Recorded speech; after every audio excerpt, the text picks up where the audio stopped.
Unlike most people on the internet, I don't like to tell people what to do in and with their personal lives. But today, I'm making one teeny tiny exception because it's 2020 and Black girls, Black women, it is time for us to break up with the Black struggle. I am well aware that to truly break free from the Black struggle to its fullest extent, there have to be socio-economical and socio-political changes made on a domestic and global scale. And there are many things that we cannot change or control despite our best hopes and efforts. However, we do have complete control over our heart and mind. And without reconfiguring our thought patterns and rebuilding our inner worlds, our outer worlds will never, ever change. And although my channel is catered to my fellow Black women, I do hope that my words today can provide some solace and inspiration to my Black men as well. And I do hope that at some point we can overcome this gender war that we are currently experiencing. So let's be clear. The struggles that Black people, and in particular Black women, have experienced, have endured, historically have come from without us instead of within us. And those struggles have left a physical, emotional, and psychological imprint on our minds, our bodies, and our souls. And we should never forget the hardships, those that came before us, those that are among us, and those that are to come, what they have endured, what they are currently enduring, and what they will endure. However, to never forget does not mean to forever suffer. Your mother, grandmother, great-grandmother, and great-great-grandmother, those women did not work their fingers to the bone. They did not put their lives on the line so that now in the 21st century, in 2022, you are still spiritually, emotionally, mentally,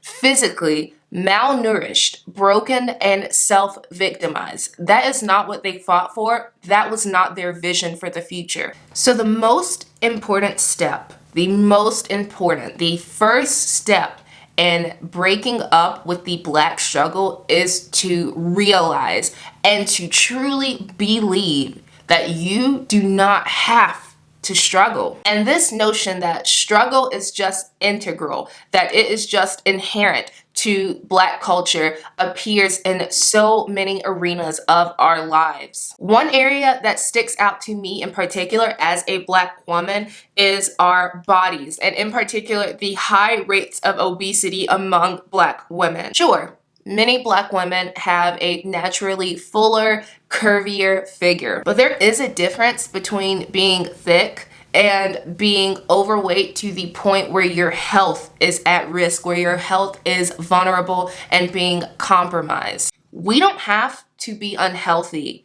because our mothers were, because our aunts were, because our grandmothers and great-grandmothers were. And I should add that this is not to criticize the women in our lives who raised us, who shaped us.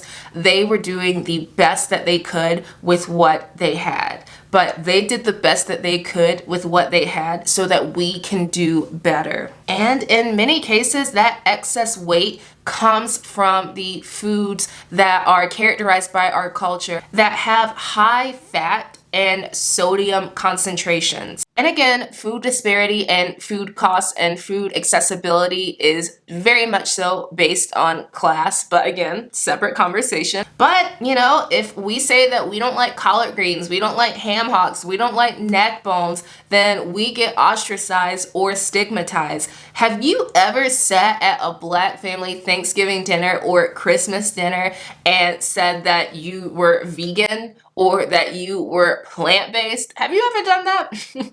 Wouldn't recommend. It is not the most comfortable experience. And again, please do not interpret this as some attack on the culture. It is not. It is the farthest thing from that. If anything, what this actually is me seeing the power and the potential in the culture and asking us as a collective to raise our vibration so that we can manifest that potential. I mean, struggle even comes into play with our relationships. I mean, thankfully, struggle love and being a ride or die partner is something that we're starting to cancel out. But how long were we abiding by this mentality in our relationships before we started to poke holes in the practice? And let's be honest here, we still have a long way to go with abolishing struggle love. So you're now ready to break up with the Black struggle. You're ready to end this toxic relationship. You know why you should end this toxic relationship,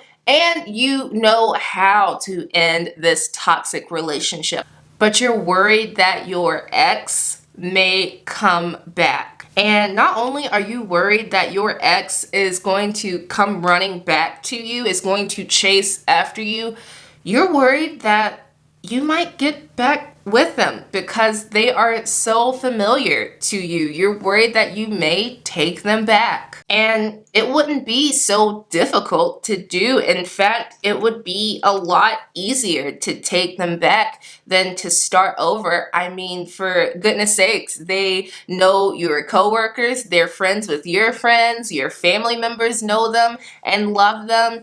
Again, it'd be a lot easier to take back your ex instead of trying to do a complete life overhaul. Stockholm Syndrome is very real, you all, and it exists in all areas of life to all degrees. You can and will miss anyone or anything that has been in your life for long enough. So what you need to know now is, how do you prevent yourself from relapsing? How do you prevent yourself from taking back your ex, the Black struggle? So I'm just gonna tell it like I see it.